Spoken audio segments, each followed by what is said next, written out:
All right, we are back for Roundtable Ravens episode number 13. I am once again joined by my co-host Billie Melissa. We had a whole plan in place to talk about this week, but considering it's the NFL Combine and we didn't really think that this was going to happen this early, Eric DeCosta dropped a whole lot of updates, and we're just now this is going to be the Combine special. That's what's going to happen. Yeah, his brain is working overtime and it's day one.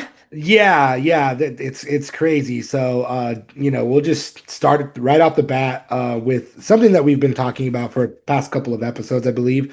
The Lamar Jackson extension is not done, but we believe that it probably is done. Mm. Um, Eric DeCosta said that he is confident it will get done. They've had conversations, but he's going to keep those conversations in-house for now. Yep, pretty Raven way of going about things. No one knows what's going on until it's done.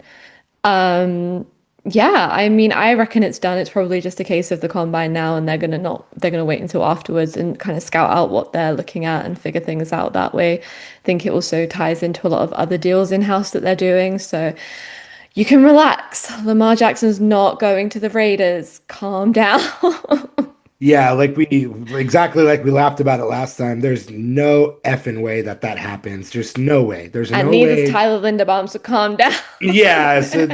So there's just no way that they were gonna let Lamar Jackson walk via trade unless they were given like a ridiculous amount of first round picks, which I don't think Yep. any team would do to get Lamar Jackson. But it's not happening. He's his extension is he represents himself, so obviously it's probably gonna take a little bit longer than Shout expected. out to his mother. Well, you know what I mean. Lamar and his mother take care of business. But the point being, the reason why we say we think it's probably done is because it leads right into our next topic of conversation, which is that the Ravens have reportedly, well, not reportedly, this has come from exactly Eric DeCosta's mouth.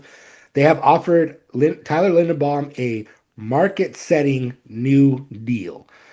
Obviously, that deal has not been signed yet. There's been no announcement on that, but they've offered him a market-setting deal. So let me see. I'm gonna look this up real quick because this is a main point for this. So the highest paid center right now is Creed Humphrey from the Kansas City Chiefs. He gets paid 18 million per year. He just got a $72 million deal. He is 27 years old. The comparisons between Creed Humphrey and Linderbaum have been well documented, well known. Yep. If it's a market setting deal, the deal's probably going to come in at like 18.5, possibly 19, but he's definitely, if that's the case, this is what DeCosta said. He got a market setting deal. He's going to get paid. He's going to be the highest paid center in the NFL if he accepts. Yep, that cold shoulder from the agent worked out just fine, didn't it? Not replying to those texts reportedly. Yeah, definitely. Yeah, again, going back to what you had just laughed about, but there's, the rumors. Mina Kimes, who's a great NFL analyst, she brought up a team that could potentially go and break the bank for Tyler Linderbaum, which is the Las Vegas Raiders, which, yeah, they have a ridiculous amount of cap space. They could probably offer a really huge deal, as could like a lot of players. I mean, a lot of teams, but Mm. this is still a situation where I don't think the Ravens would let him walk out of the building. There's just no way you need him there, and it's not something you want to be shaking up when that's already a situation that you got to figure out potentially on the right side if we don't re-sign Falele, who is a free agent. You're just adding another hole. There's just not. He is to me the best center in the league. Let him in, walk out the building when you're trying to go for a Super Bowl, when you're set up for a Super Bowl, when the team is perfectly set for that. Why would you let him leave the building? No, definitely. He's the kind of lineman that so the reason that Mina Kimes had brought up Tyler Linderbaum to the Raiders was simply because everybody and then oh my God, Field Yates was their guest. He was also an NFL draft expert and just really good NFL insider and analyst. He said, the caveat to that is that people would be like, well, the Raiders are not going to be good anytime soon. But he's like, yeah, but Tyler Linderbaum is going to be good for a while because he's young. He's still Amen. Yeah, 25. and definitely the kind of player that you would build your offensive line around. Like a Joe Yeah. Thuney, definitely that kind of player. He's a major reason why Derrick Henry was so good in 2025 and has been good. Tyler Linderbaum It's not the kind of player that you let walk. You give him whatever he's basically asking for, which he probably is just asking to be the highest paid center. And if that's the Hmm. case, it's market setting. Even if it's 18.5, you've accomplished that goal. So Yeah. And I think that that was always the plan. I don't think there was ever going to be a situation where Eric DeCosta was going to let him walk out the building. I think he knew his value. Linderbaum knows his value. So that was never going to go any other way. Obviously, Ravens fans like things to happen a little bit quicker because we all got PTSD from the Lamar Jackson deal last time. But it seems like those two things were going hand in hand with Lamar restructuring and re-signing. So seems like everything's figured out. They are ready to go into the combine, ready to have a think about next steps and what's coming for the future. definitely. And yeah, exactly like you just said. The reason why we said that Lamar's probably got his deal already kind of in place is because they wouldn't be able to offer Tyler Linderbaum a market setting deal if that wasn't the case. Because Yeah. Lamar's cap hits like 72 million or some crazy amount. So obviously, no matter what, they were going to lower that by either a restructure or whatever the case may be. But it's going to be an extension because it's Lamar Jackson, for crying out loud. Like that dude's going to get paid every time, no matter what, because it's Oh, Lamar he's going to Jackson. the Raiders, didn't you? Yeah, and with Tyler Linderbaum, it's package With deal. Tyler, could you imagine? Yeah, Gosh, what that would have would. been the point going through all that with Jesse Minter stood there like, this was not the deal I signed up for. Yeah, that would be insane for them to be like, "Yo, your top two players are going to the Raiders." Bye. Ooh. They're like, do you know what? I'm actually gonna resign and put myself back on the head coach market. Yeah, Yeah, no, that was seriously. never gonna happen. So it's a good thing that it's dealt with. Linderbaum is just completely essential to Lamar's game, to Derrick Henry's game, just to that whole line working. He's a leader, even though he's very young. He knows how to lead the guys beside him. So it just would have completely upset the chemistry, and so rest easy. Definitely. Yeah. They're both staying. They're both probably given pretty good deals. Obviously Tyler Linderbaum record setting. We're sure that Jackson's going to get some crazy extension as well because regardless of the 2025 season, he's still a two-time MVP. Technically a three-time MVP, Three-time but whatever. MVP. Yeah, I know. I agree. I agree. Trust me. I've been dying on that hill, because I am a Josh Allen hater. Yes, I said it. People listening, As a watching, Dolphins whatever. fan, Well, I gotta mean, just be. just in general, we won't get. That's a topic for another day. But anyway, moving right along. A whole lot of free agency news on top of that, regardless of the Tyler Linderbaum, which is the biggest story next to Lamar Jackson's extension. Um, there's a lot going on with free agents that I know that Ravens fans want to keep in house. Uh, First and foremost, not a free agent, but just somebody that continues not to get great news is Matabuke. Once again, Eric DeCosta has said there's no update. No update doesn't necessarily mean terrible news, but it also doesn't mean good news either. No, people are getting flashbacks to the Ty Espousa situation where he was kind of on the roster, but then like was just nothing was ever said. You know, he was there, he was injured, there was a whole back and forth of confrontation, something about like disagreements. And so I think people are worried for the same thing, not necessarily on like the controversy end, but on the end of, he was injured. We've not had any updates since it happened. And we weren't even when it happened, like we knew it was like a neck injury, but there was no further Mhm. details about that.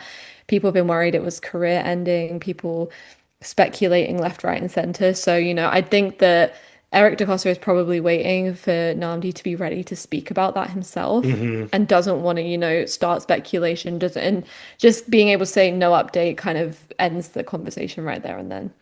Yeah, definitely. And neck injuries can be very, very terminal to a player's career. There's been so many players in the NFL that have had to retire from neck injuries. Even former Miami Dolphins, current Philadelphia Eagles pass rusher Jalen Phillips, he ended his college career because of a neck injury, but he ended up coming back. I think it was Yeah. like 2 years later, and now he's good. So it could be a situation where Matabuke cannot play right now, but like you just said, DaCosta doesn't want to take those words from him in case that's the update that he has to give. Like maybe he's still going and getting second opinions, third opinions, and then has to say, you know what? I'm sorry, guys. I need another season to recover. And then Yeah, it obviously, could just be that. Like it could just be he's not ready to come back next season, but maybe in like future seasons it looks like and if that is the case, I think the Ravens are going to keep him around on the roster just to make sure that when he does come back, he's going to be hopefully as good as he was before. Yeah, definitely. I mean, he's that kind of player that they would, definitely do that for. Just allow him to fully recover and come back, even if it takes a couple more seasons or what have you. Yeah. Which, you know, uh, considering he has that much time off, your football age lessens. You're not playing, so Yeah. obviously it's a serious injury, but you get that time back in a way. Um, Yeah. And he come back fresh better than ever. But will it be next season? Doesn't seem to have any kind of update on that yet, despite his tweets saying good news. Yeah, so maybe that's the thing too, is maybe he doesn't want to speak too soon either, and he's Yeah. just waiting. Maybe it's gonna be some grand reveal, like I'm back. That would be He's like, sweet. I'm back, guys. Week Yeah, one. No one even sees anything through training camp, through yeah, mini camp, he just nothing. shows up. Just week one comes out the tunnel at M&T Bank. Oh, what a That story that would would be be. that would be insane if they actually held it to week one and he just Could runs you out of the imagine? tunnel. Oh my God, that place would be electric. Insiders, give us that. Let us that happen. If Yeah, you know, yeah. keep it to yourself, all right? Yeah, don't tweet it out. Just wait. Let everybody be surprised. Don't ruin the end of the movie for everybody. Yeah, what a story. And the NFL is all about stories. So I'm hoping, he can come back and have a great season. He was always really impactful. He Yeah, created problems on both sides of the ball. So people really need to just hold out and hope that he can come back. definitely. And he was a major reason why our next potential free agent, Kyle Van Noy, was so good. 12 and a half Hmm. sacks, 33 years old, aging pass rusher, still solid. But there is a growing concern. I don't think myself that he's going to be back. Um, Ooh. I love Kyle Van Noy. He played for the Dolphins. I think he's fantastic. But again, he's Ooh, what was now. that like when he went over to the Patriots? Yeah, that was terrible. So he went from the Dolphins to the Patriots and then to the Ravens. So it's like, I mean, Won a couple rings with that. yeah, yeah, yeah. So, but he is getting older. He only had 2 sacks. He's about to be 35. He's already played 12 years in the league, I believe it is. Hmm. So he's been, playing for a while. Obviously, the lack of production is something that all teams are going to look at. Can he get back to that high motor? Can he be a game-wrecking pass rusher? I see a lot of similarities with Khalil Mack and Kyle Van Noy. I think that they're kind of one and the same. I think he had a down year, but the Ravens as a whole had a down year. So I don't think that it's necessarily that Kyle Van Noy can't return or can't be as good as he was. No, and I agree. And I think that, maybe that works in our favor. Maybe other teams aren't looking at him with as, if they're just kind of glossing over the fact that he didn't have a great year last year, Mhm. with the context that we know that we just had a down year and Madubuike went injured and then we could never really fill that other side. So teams were free to double team him and it didn't look like a great situation for us. Yeah. I think maybe that could work in our power. Maybe he does just come back on a 1 year deal. I think he's done that for the last couple of seasons. It's Yeah. gotten down to the wire both times with him. And if no one else is paying him, then why not just come back on a veteran deal and just, continue the story? Yeah, definitely. I agree with all that. The only thing is like, so he talked to Rich Eisen on his show, excuse me, not his podcast. It's an actual show. And he did say, quote, I'm a free agent, so this March, hopefully I'll get some news. And if not, I'll keep the phone on hot, because I know there's going to be a team at some point that's going to need pass rush. I know I'm able and capable to do it at a high level still, just given the right opportunity and the right situation. I really, truly believe I could be another one of those guys at 35 to get that 10 plus sacks. I know it hasn't been done a lot, but at 33, I had 12 and a half, and no one ever thought I'd be in the Pro Bowl at 33 years old. So why not me? End quote. I agree with that, everything he's saying, and I think you hit the nail on the head as well. I think he obviously flourishes a lot more when there's an actual pass rush there, and the Ravens pass rush in 2025 was nearly non-existent. And there's just not a lot of those players that can get him loose Hmm. and same thing, him getting them loose to get sacks. So I don't know. I think he's kind of, obviously he's a veteran. He knows how this game goes. He knows how the NFL works. It's a business as much as it is, the game of football. So I think he's just saying that like that's his pitch, whether it's to the Ravens or anybody else. That is his pitch. So I don't know. I don't believe that they're gonna bring him back only simply because Eric DeCosta needs to use that money for an actual like younger, Mm. um, solid pass rusher, in my opinion. Yeah, I'm waiting to see the situation because right now. he's all we got, and Yeah. unless they're looking over at Oway and thinking, hey, would be great to bring him back, or Max Crosby, we've spoken about a few times.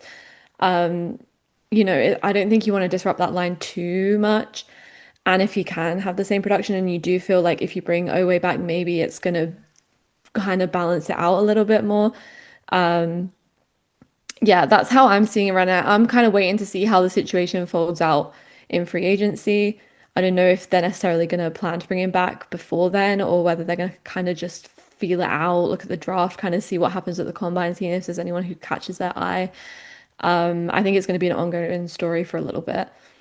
Yeah, definitely. And it's very weird because DeCosta did say, I know that we need to augment our pass rush, but you can't do that if A, you let Kyle Van Noy go, or you just don't spend any money in free agency whatsoever. Hmm. We'll get into what he said about that. But there's two other players also that are on the defensive side that were briefly touched on. First and foremost is linebacker Roquan Smith, who apparently DeCosta said he hasn't spoken to him about a contract alteration. So I don't know off the top of my head what his cap hit is for 2026, but I'm assuming it's large enough to where they were probably going to have to restructure his contract, or rather, it would be better for them to restructure it and kind of give him a signing bonus as opposed to whatever salary he's supposed to be making in 2026. Yeah, I mean the defense is going to be a big. I think it's going to be the main thing that they're figuring out this offseason. The offense is pretty set, but the defense kind of needs, there's so many moving parts, there's so many like free agents opening up that you don't really know where you go. And with everything that happened last season, people didn't really show up in the way that they once did. Even Roquan kind of for many fans had a down year, looking at him in previous seasons. Mhm. But was that his fault? No, I don't think so. I don't think the Ravens think so either. And I think that he's a team player and he likes being on the Ravens and he is the leader of that defense. So they'll want to keep him happy, want to figure something out. Yeah, definitely. So I just looked and it's 32 million, which is a huge cap hit. So obviously something's got to happen there with I don't know, it's not maybe not an extension, but definitely a contract restructure where they lower that cap hit by a significant amount because 32 million against the cap is insane. And Hmm. no team is going to let a player take that or let a cap hit like that go unchecked. No, Um, they'll figure it out. yeah, and then additionally, somebody who may or may not need a contract restructure is Marlon Humphrey. Apparently, he's also going to be back, according to Yeah. DeCosta. But uh, he said he expects Marlon Humphrey to be a Raven this year, and he doesn't necessarily need a contract adjustment. I love Marlon. I don't know what necessarily means on that, but it's regardless. We've had our talks about Marlon Humphrey, and he's kind of going he's trending downward, See, I lately. don't know about this because I feel like sometimes he's really a product of, not in his early years, but in recent years, a product of what's going on around him. Yeah. And again, obviously, we said it over and over and over again. Last year is not a reflection of what is like his capability. He was amazing when Mike McDonald was in the building, and that was Yeah. only a couple of years ago. Yeah.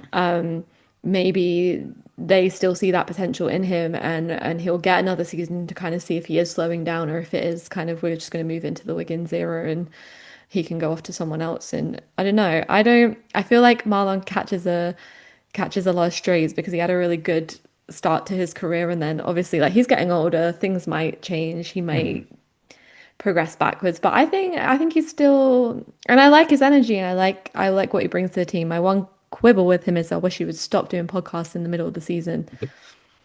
Yeah, that's what everybody didn't like about Micah Parsons too when he was on the Cowboys is the fact that he would go and talk about the team and stuff.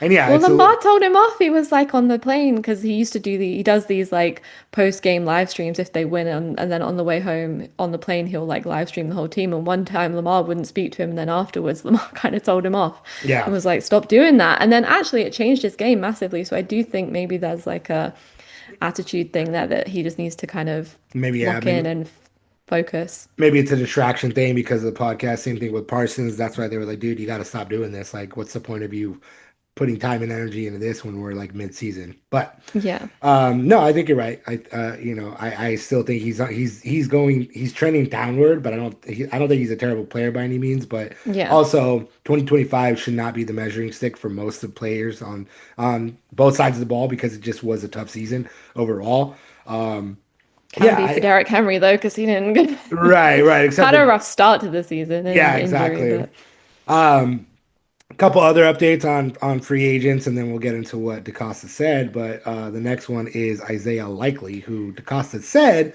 we would like to re-sign. Didn't say we will. Didn't say it's going to happen. Yada yada. He said we would like to.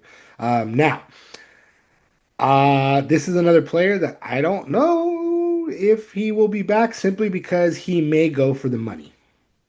yeah, and he deserves it. And I Yeah. think that he can get that elsewhere. And if, I don't always begrudge players for just going Yeah. for the money. I'd like him to stick around. I think he's spoken about it on the John Gruden show. Yeah. Yeah. Um, He said, I love Baltimore because it took a chance on me when 31 teams didn't. At the end of the day, business is business, which again, you're a veteran player. You kind of know how everything works. But he mhm. also said, I just want to be able to blossom. I feel like the last couple of years, I've had a great vet in Mark Andrews, taught me everything to be a star caliber tight end to the point where it's like now I feel like I just want to be on a team where I can go out there and help a quarterback put up as much points as possible. Obviously, likely was not used or utilized all the way through this past season. So it could be that he's looking to be that tight end one, that true tight Yeah. end one, where he's able to be a really big player in the passing game. Yeah, the only thing that might work against him is his injury this season, so he doesn't have the stats to kind of show from it. But again, last season is not representative. No. I've always noticed that he gets the most action or playtime when Mark Andrews is injured. We had that big period of time, I think not last season, but the season before, where Mark was off and Isaiah just went off, and he just did a great job. And I think he's a really, I would love to have him back. I really would. But do I begrudge him going somewhere else to get that money? I think he can get more elsewhere. But does he want to No, just stay and go for a ring? Because I don't know what kind of team is going to pay him that money. Has Travis Kelce spoken about retiring yet? Could the Chiefs want him? I don't know. yeah, I mean, there's I think there's quite a few teams that would definitely sign likely to a much bigger contract, something in the 8 to 10 million per season type of deal. And I don't Hmm. necessarily think that that's what DeCosta is going to want to do, especially because they just paid Mark Mark Andrews and they Andrews, have yeah. other, pressing needs contract wise. Obviously, what we just spoke about with the Lamar Jackson extension, you got Tyler Linderbaum you got to worry about, and then whatever other free agents the team may or may not bring back. So you know, Yeah. I don't know because of the tight end room as it is with Charlie Kolar as well. I don't necessarily think Who's that also a free agent. who's also a pending free agent. So it's like, do you go with him or do you keep? You could keep both. I don't know. Maybe that's what DeCosta wants to Hmm. do, but I just think that likely can probably get a bigger deal. And just like you said, I'm not going to hold anything against him for going and getting a bigger paycheck. But please do stay in Baltimore because I really love the attitude. I really love the fire. I think that it's important to have those personalities. But Charlie Cola is another one who kind of flies under the radar. He comes out and he just does this big thing, and you kind of forgotten that he was even on the team, and he just like saves us from a completely messed up third down. So yeah, maybe they do just re-sign Charlie Kolar and they decide they can't afford Likely, or Likely just decides for himself.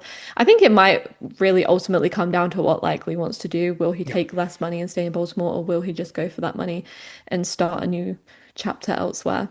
Yeah, and then also too, like it's also a conversation of the value that he feels that he's owed as well, or the value of Yeah. himself as a player. Like you said, he was injured. We know that it was a down year, but if he feels he can be a tight end one, and somebody offers him tight end one money, and it's not the Ravens, I don't think he's gonna be like, okay, no, I'm gonna stay with the Ravens on a much lesser deal. Like no player's gonna No, do that. no. Unless, sometimes they feel the loyalty is stronger. But Definitely, definitely. Which goes right Miles in. Garrett, Yeah, yeah, right. Request why a are you trade. staying there, please? Request a trade, then get a huge, massive contract and be like, ah, just kidding. Just Um, joking, guys. I don't need a Super Bowl ring anytime soon. yeah, exactly. Um, but nothing really matters with all these players anyway. If DeCosta's not willing to spend in free agency. So we brought this up multiple times. I've written Hmm. multiple articles about it. But basically, initially, when Eric DeCosta and Steve Bisciotti had the entire, hour-long update press conference about where the team is headed before Jesse Minter was hiring, DeCosta said very bluntly and brazenly that he was going to be going after big ticket items, that the Ravens would go against tradition and go for some players. Now, we've talked about this as well. One of those players should be a free agent pass rusher that can really upgrade that unit in a significant way. But now it seems that he's walked his comments back a big way. He was on the Inner Circle podcast just the other day where he said, quote, I don't get as involved with free agency, so I'm not going to spend as much time. We don't spend a lot of money in free agency. We've never been a free agency team. We're a draft and develop team. Um, we know this. We definitely know this about the Ravens, and it's worked to a degree. It's been successful to a degree. But I think the 2025 season and the where the roster currently sits is a situation in which you have to kind of take a big swing. Not necessarily that you have to fill the team with a bunch of expensive free agents, but there has to be at least one or two signings, in my opinion. Yeah, I think with Eric DeCosta, he's the kind of guy who just he doesn't ever want to say anything in public. And I think he'll say both sides of the thing so that no one ever really knows what he's doing. Like it happened with Roquan Smith when we signed him from the Bears, came out of completely nowhere. Quite a portion of money too, which was unusual for us. So like I think sometimes he does do those things and it paid off, It showed how beneficial those choices can be. I think he's more than likely that just doesn't have any kind of confirmation of what's going on yet and is trying to be as like elusive as possible about it. We're really good at keeping our business in-house. It's rare that like you find us like in a scandal in the media about not paying this person, not paying that person, not bringing this person, not bringing that person in. So I think it's just more about like, keeping things level-headed, as opposed to like meaning anything deeper right now. But I Mhm. agree with you. I think it is important that because it's the one thing we've not done. And I don't know if they're waiting to see if the coaching situation kind of fixes the issues that they were having, and then they're going to go into the season and maybe do it mid-season. I don't know, but I agree with you. I think it is important that we get those names in the building. Yeah. Again, if the Raiders GM actually did say that they're always listening when somebody brought up Max Crosby. So I mean, that comment alone, you got to have at least 20 teams probably calling about getting Max Crosby. Yeah. One of which should be the Ravens. That's a player that you go after, that you absolutely want to go and take a swing at. But But again, maybe they don't want to pay the price. no, definitely. Maybe they can't afford it. Other teams are putting out that money more, and then they're like, we're not going to be silly about it. So, No, you can definitely. decide. Yeah, definitely. And I agree with that. I don't think that the Ravens should break the bank for just a Max Crosby, but at the same time, it's like he's that kind of player where that one player evolves Yeah. the defense tenfold. Just And I period. think he fits in perfectly. So I Yeah. think it makes sense. His Um, physical and violent way of playing football, that is Ravens That's a through and Raven. through. That's a Yeah. Raven. Bring it back, EDC. I'm sure he's been on the phone. I'm sure he's had Yeah. Yeah. conversations. I'm Yeah. sure him and Mint are having chats about it, and Anthony Weaver too. I'm sure everyone, of course, like is like, yep, would love that, but can we afford it? And they're just not the team that pulls out the big checks like that. No. They're No. very balanced, and Yeah. so it'll be about what kind of money he's willing to take. Definitely. But again, I this roster is good. It's still the core of the roster that took them to the playoffs. It's still the core of the roster that can be very competitive. Injuries were played a major factor. Like I said, for me, you got to go for those second and third tier players, which you can obviously draft and you can fill those roster spots, get that competition in there.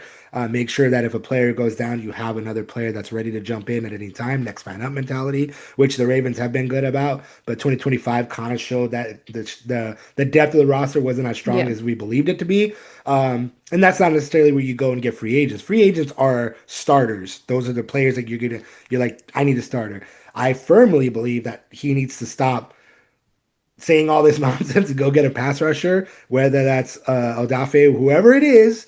Even if Just you get resign, someone. Even if you re-sign Kyle Van Noy to, like you said, a vet minimum deal ish, like maybe a 1 year, 3 to 5 million deal, whatever. It's not going to break your bank, and then you go get another veteran. Maybe you go get a Khalil Mack. Maybe Hmm. I don't know, because I mean Khalil Mack and Kyle Van Noy, two longtime veterans working together. That smart football IQ with Jesse Minter and with Anthony Weaver, I think that could do some damage. But the point Yeah. being, you need somebody, whether it's somebody like Khalil Mack. I don't know. Obviously, Trey Hendrickson and Max Crosby may be too much out of reach, but also if there's any kind of way of getting them, you get one of them. Yeah, Yeah. I think so too. I mean, I do. I think it was more of a thing of one thing at a time. They figured out LJ now. They've now going on to Tyler Linderbaum. hmm And now that's out of the way. Maybe that is something they can look at. They're probably gonna scout over the time of the combine, see what that's looking like, see if that's something that they need to do. I think that the thing is they move slowly, and we saw it with the head coach search too. Like yeah, we're not rushing to get to anywhere, and if something comes out of the blue snatches Max Crosby away from us, okay, well then there's Hendrickson that gets taken away. Okay, then there's Owe. So I think that they're hmm seeing the options and kind of just assessing the situation. So I don't think there's any reason for anyone to be panicking about yeah, EDC not making those risks just yet. You can panic when Hendrickson and Crosby and Owe are all signed somewhere else, and then Carl Van yeah. Noy's not coming back. That's when you can panic about it. But until Right. then, Yeah. just breathe. Definitely, definitely, yeah. There is obviously a lot of wisdom and a lot of smarts in being calculated and taking your time, but at the same time, you don't want to take too much time because No, then you don't have anybody to turn to pass rush wise, and you're going in not. I don't mean this in a mean way to any players, any pass rushers, but then you're scraping the bottom of what's available, and you're not getting that kind of super impactful player. But maybe Anthony Weaver meant what he said. Maybe he really did like his guys. if anybody's going to get the best out of them, it's going to be Anthony Weaver for sure. We know this. He's a great coach. Like he was able to get a bunch of discount pass rushers for the Dolphins and make them pretty damn good. Not that they were discount, not that there was a lot of non-talent, but he's gotten a lot of great stuff out of them. Is my Yeah. point. So we'll see. We'll see what happens. The combine is all this week. We'll be back next week potentially to talk about players that impressed, some of the ones that the Ravens will be targeting in the draft. They could go O line, they could go wide receiver in that first round. We will see. I don't know quite yet. There's been a lot of stuff mocked to them. By the time we meet again next week, I will be in my new place, so things might be a little messy, but I Ooh. will be recording. Still, we will be back to talk more about the combine, more about everything going on and prepping for free agency and maybe some moves. I don't know. Come on, EDC, pick up the phone. Pick up the phone. All right, we will be back. This has been Roundtable Ravens episode number 13, the combine special. Yeah, we will be back next week.